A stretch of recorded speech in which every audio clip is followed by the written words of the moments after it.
Spoken with a computer, and a computer understood you and spoke back to you. With the rate of progress being that it is, it's not difficult to imagine that at some point in the future, our intelligent computers will become as smart or smarter than people. And it's also not difficult to imagine that when that happens, the impact of such artificial intelligence is going to be truly, truly vast. And you may wonder, is it going to be okay when technology is so impactful? And here my goal is to point out the existence of a force that many of you may have not noticed. That gives me hope that indeed we will be happy with the result. So, artificial intelligence. What is it and how does it work?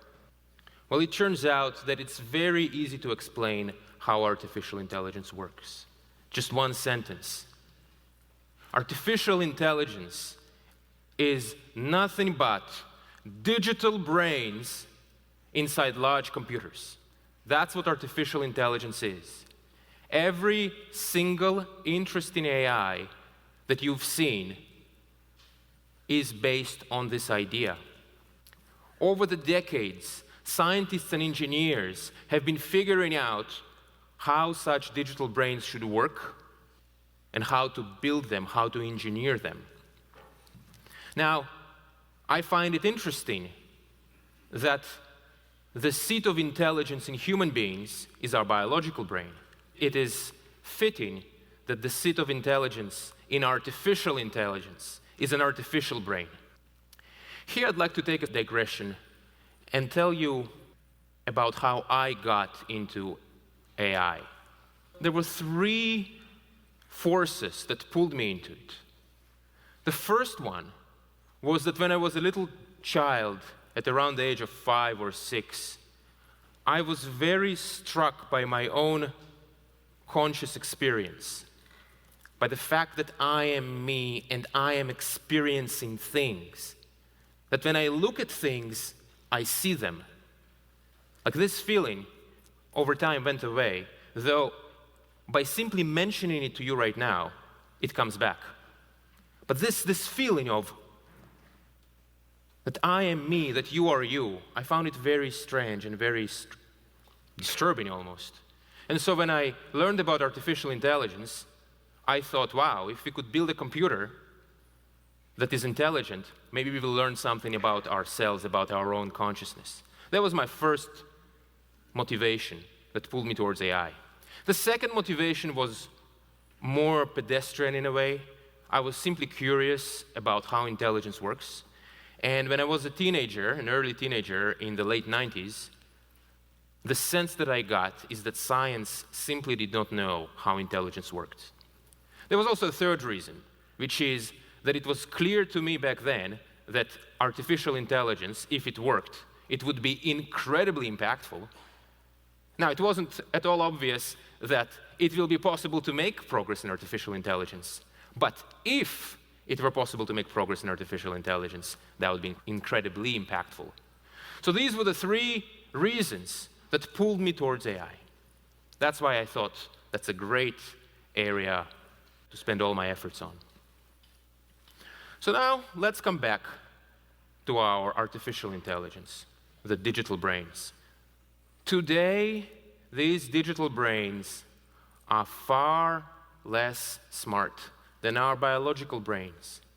When you speak to an AI chatbot, you very quickly see that it's not all there, that it's, it understands mostly, sort of, but you can clearly see that there are so many things it cannot do, and that there are some strange gaps. But this situation, I claim, is temporary.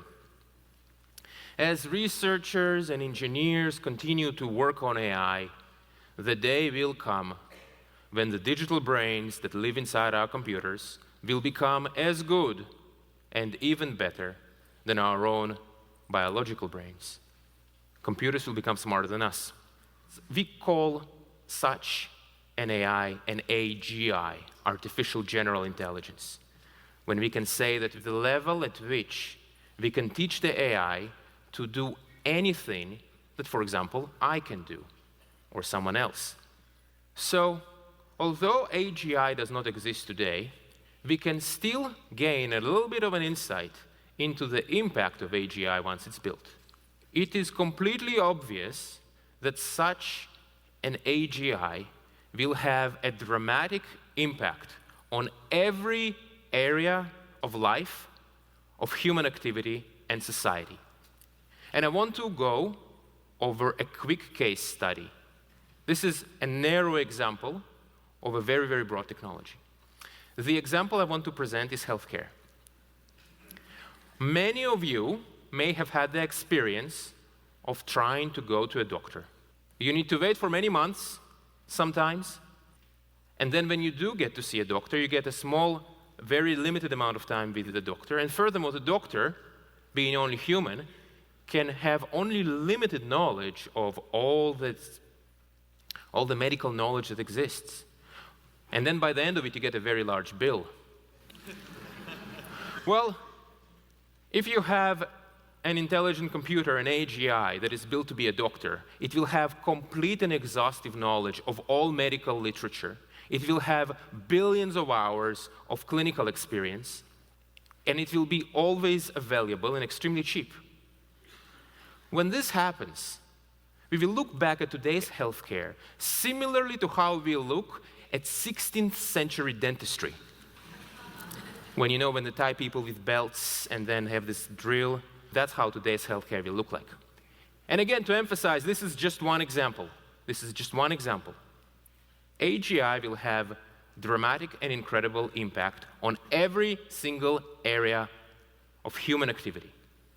But when you see impact this large, you may wonder, gosh, isn't this technology too impactful? And indeed, for every positive application of AGI, there will be a negative application as well. This technology is also going to be different from technologies that we are used to, because it will have the ability to improve itself. It is possible to build an AGI that will work on the next generation of AGI. The closest analog we had to this kind of rapid technological improvement is when the Industrial Revolution has taken place, where the material condition of human society was very, very constant. And then it was a rapid increase, rapid growth. With AGI, something like this could happen again, but on a shorter time scale. And then furthermore, there are concerns around if an AGI ever becomes very, very powerful, which is possible. Maybe it will want to go rogue, being that it is an agent. So this is a concern that exists with this unprecedented, not yet existing technology. And indeed, you look at all the positive potential of AGI and all the concerning possibilities of AGI as well. And you may say, gosh, where is this all headed? One of my motivations in creating OpenAI was, in addition to developing this technology, was also to address the questions that are posed by AGI, the difficult questions, the concerns that we raised. In addition to working with governments and helping them understand what is coming and prepare for it, we are also doing a lot of research on addressing the technological side of things so that the AI will never want to go rogue. And this is something which I'm working on as well. But I think the thing to note, because AI and AGI is really the only area of the economy where there is a lot of excitement, a lot of investment, everyone is working on it. There's a huge number of labs in the world trying to build the same thing. Even if OpenAI takes these desirable steps that I mentioned, what about the rest of the companies and the rest of the world? And this is where I want to make my observation about the force that exists. And this observation is this. Consider the world 1 year ago. As recently as 1 year ago, people weren't really talking about AI, not in the same way at all. What happened? We all experienced what it's like to talk to a computer and to be understood. The idea that computers will become really intelligent and eventually more intelligent than us is becoming widespread. It used to be a niche idea that only a few enthusiasts and hobbyists and people who were very into AI were thinking about. But now everyone is thinking about it. And as AI continues to make progress, as technology continues to advance, as more and more people see what AI can do and where it is headed towards, then it will become clear just how dramatic, incredible, and almost fantastical AGI is going to be, and how much trepidation is appropriate. And what I claim will happen is that people will start to act in unprecedentedly collaborative way out of their own self-interest.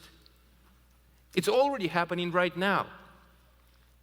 You see the leading AGI companies starting to collaborate, for a specific example, through the Frontiers Model Forum.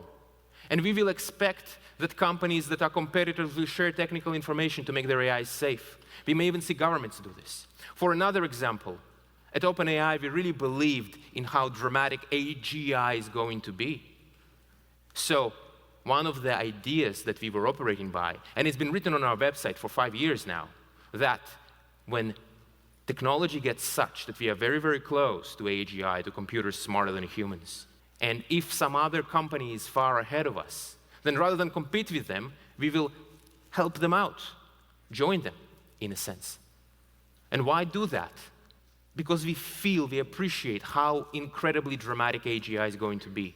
And my claim is that with each generation of capability advancements, as AI gets better, and as all of you experience what AI can do, as people who run AI efforts and AGI efforts, and people who